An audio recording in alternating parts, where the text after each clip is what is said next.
이번 솔로 31기 종영 이후 불거진 가해자 카르텔의 추악한 반전과 위선적인 언론 플레이는 결국 피해자인 순자의 전격적인 폭로와 대중의 냉혹한 심판 앞에 그 추잡한 민낯을 완전히 드러내고 말았습니다. 최근 온라인 커뮤니티와 사회관계망 서비스를 그야말로 발칵 뒤집어 놓은 이번 사태의 도화선은 다름 아닌 정의가 자신의 계정에 올린 의문의 책 한 페이지였습니다. 정의는 대중 앞에서는 철저히 고개를 숙이며 진심으로 반성하는 척 순자에게 개인적인 사과 메시지를 보냈다고 공표했으나 이는 모두 자신에게 쏟아지는 비난의 화살을 피하기 위한 영악한 쇼에 불과했다는 사실이 밝혀졌습니다. 정의가 공유한 책의 구절은 과거의 기억이란 결코 중립적이지 못하며 인간은 누구나 자신을 중심으로 이야기를 편집하고 선택적인 자아상을 구축하기 위해 착각과 자기기만, 자기설득이라는 가득 찬 구조물을 만들어낸다는 내용이었습니다. 이 글이 올라오자마자 시청자들 사이에서는 이것이 누구를 저격한 것인지를 두고 격렬한 논쟁이 벌어졌지만 사태의 본질을 꿰뚫어본 이들은 정의가 결코 중립적인 의도로 이 글을 올린 게 아니라는 점을 명확히 지적했습니다. 이는 명백히 따돌림의 피해자인 순자를 향해 네가 피해자 코스프레를 하기 위해 기억을 제멋대로 왜곡하고 편집한 거짓말쟁이라는 메시지를 던진 서슬퍼런 역적격이자 끔찍한 2차 가해였습니다. 특히 정의가 찍어 올린 이 책은 하필이면 순자의 출판사에서 발간한 도서였기에 순자의 높은 화제성과 출판 물결을 교묘하게 이용해 지적인 북스타그램인 척 위선을 떨면서도 알맹이는 순자의 가슴에 비수를 꽂으려는 잔인한 의도가 숨겨져 있었습니다. 대중 앞에서는 착한 척 사과해놓고 뒤에서는 피해자를 기만자로 몰아세우려 한 정의의 추악한 두 얼굴에 시청자들이 경악을 금치 못하던 순간 이 뻘소리의 파장은 엉뚱하게도 가해자 3인방의 호위무사를 자처하던 변호사 상철에게로 튀었습니다. 상철은 그동안 변호사라는 자신의 사회적 타이틀 뒤에 숨어 한쪽만 100% 잘못한 경우는 드물다거나 당시 촬영장, 부판드산나바를 풀판드란드를 철저히 촉수하고 의심하는 망언을 일삼아 블로그 테러를 당하고 있었습니다. 사실관계 판단 이전에 피해자의 무너진 감정을 헤아리기는커녕 위선적인 가해자 연대를 변호하던 상철은 정의의 저격 글귀 파장까지 겹치며 누리꾼들의 용단 폭격이 쏟아지자 결국 추가 입장문을 발표하겠다던 호기로운 예고가 무색하게 자신의 블로그와 모든 소셜미디어 계정을 빛의 속도로 완전히 폐쇄하고 도망치듯 잠적해버렸습니다. 타인의 영혼을 난도질한 자들을 변호하다가 맞이한 인과응보이자 처참한 사회적 매장 엔딩인 셈입니다. 이처럼 가해자, 무리가 온라인상에서 가짜 사죄문 쇼를 벌이고 얄팍한 언론 플레이로 마지막까지 발버둥 칠 때 순자는 이들의 추악한 소동에 단 한마디 대거리도 하지 않는 가장 우아하고 압도적인 방식으로 그들을 단숨에 제압해버렸습니다. 순자는 이미 19세라는 어린 나이에 스스로의 독자적인 비즈니스 역량과 천재적인 재능으로 수천만 원대의 자산을 구축했던 클래스가 다른 인물이었기에 직업 간판이나 내세우며 타인을 소외시키던 자들이 감히 넘볼 수 없는 단단한 내면을 지니고 있었습니다. 대중과 시장은 누가 진짜 가치 있는 주인공인지 명확한 숫자와 결과로 증명해 보였습니다. 대기업들은 앞다투어 수천만 원의 전속 모델 계약서를 들고 순자를 찾아왔고 순자는 착용하는 브랜드마다 전격 완판시키는 완판 신화를 기록하며 억대 몸값의 주인공으로 우뚝 섰습니다.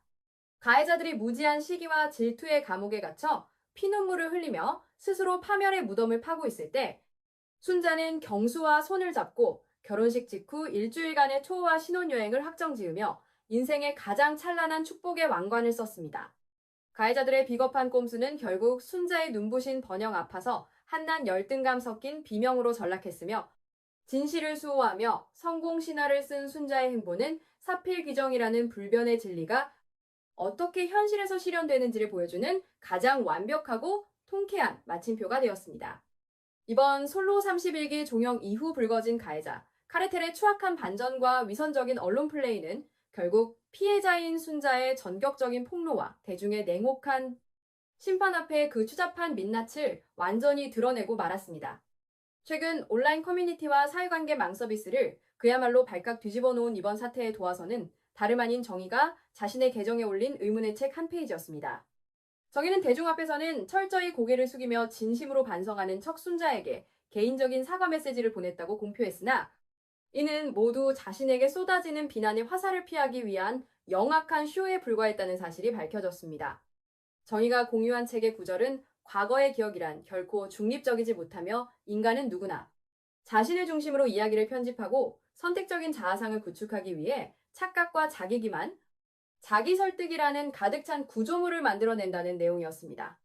이 글이 올라오자마자 시청자들 사이에서는 이것이 누구를 저격한 것인지를 두고 격렬한 논쟁이 벌어졌지만 사태의 본질을 꿰뚫어본 이들은 정의가 결코 중립적인 의도로 이 글을 올린 게 아니라는 점을 명확히 지적했습니다.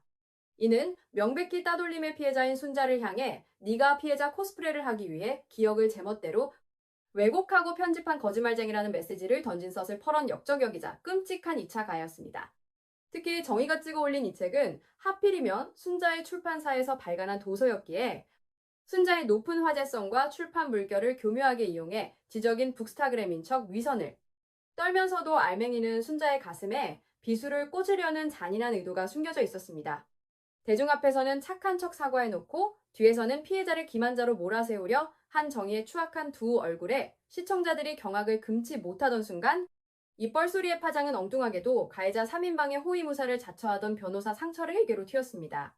상철은 그동안 변호사라는 자신의 사회적 타이틀 뒤에 숨어 한쪽만 100% 잘못한 경우는 드물다거나 당시 촬영장, 분위기는 나쁘지 않았다며 피해자의 상처를 철저히 축소하고 의심하는 망언을 일삼아 블로그 테러를 당하고 있었습니다.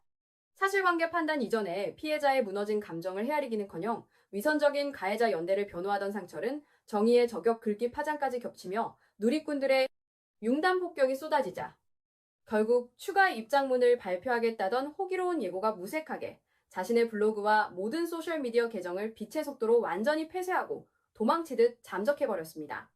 타인의 영혼을 난도질한 자들을 변호하다가 맞이한 인과응보이자 처참한 사회적 매장 엔딩인 셈입니다. 이처럼 가해자 무리가 온라인상에서 가짜 사죄문쇼를 벌이고 얄팍한 언론 플레이로 마지막까지 발버둥칠 때 순자는 이들의 추악한 소동에 단 한마디 대거리도 하지 않는 가장 우아하고 압도적인 방식으로 그들을 단숨에 제압해버렸습니다. 순자는 이미 19세라는 어린 나이에 스스로의 독자적인 비즈니스 역량과 천재적인 재능으로 수천만 원대의 자산을 구축했던 클래스가 다른 인물이었기에 직업 간판이나 내세우며 타인을 소외시키던 자들이 감히 넘볼 수 없는 단단한 내면을 지니고 있었습니다. 대중과 시장은 누가 진짜 가치 있는 주인공인지 명확한 숫자와 결과로 증명해 보였습니다. 대기업들은 앞다투어 수천만 원의 전속 모델 계약서를 들고 순자를 찾아왔고 순자는 착용하는 브랜드마다 전격 완판시키는 완판 신화를 기록하며 억대 몸값의 주인공으로 우뚝 섰습니다. 가해자들이 무지한 시기와 질투의 감옥에 갇혀 피눈물을 흘리며 스스로 파멸의 무덤을 파고 있을 때 순자는 경수와 손을 잡고 결혼식 직후 일주일간의 초호화 신혼여행을 확정지으며 인생의 가장 찬란한 축복의 왕관을 썼습니다.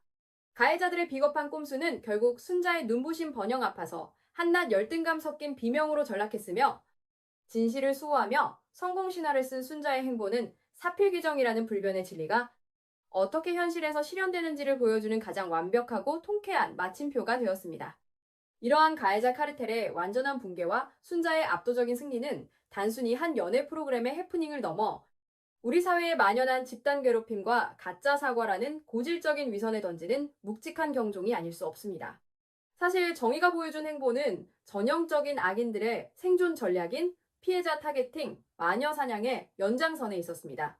대중의 비판 여론이 거세지자 겉으로는 눈물을 흘리며 반성문을 올리고 뒤에서는 교묘한 텍스트를 통해 피해자의 신뢰성을 흔들려는 수작은 수많은 시청자들의 지성을 모독하는 행위였습니다. 특히 정의가 선택한 책의 문구가 인간의 인지적 한계와 기억의 오류를 다루고 있다는 점은 매우 악의적인 계산이 깔려 있었습니다. 이는 순자가 방송에서 폭로했던 사실들, 즉 촬영 현장에서 은밀하게 진행되었던 따돌림과 방송 이후 단체 대화방에서 가해진 무례한 언사들을 모두 순자의 자기중심적인 기억 왜곡으로 치부해버리려는 고도의 프레임 전환이었습니다.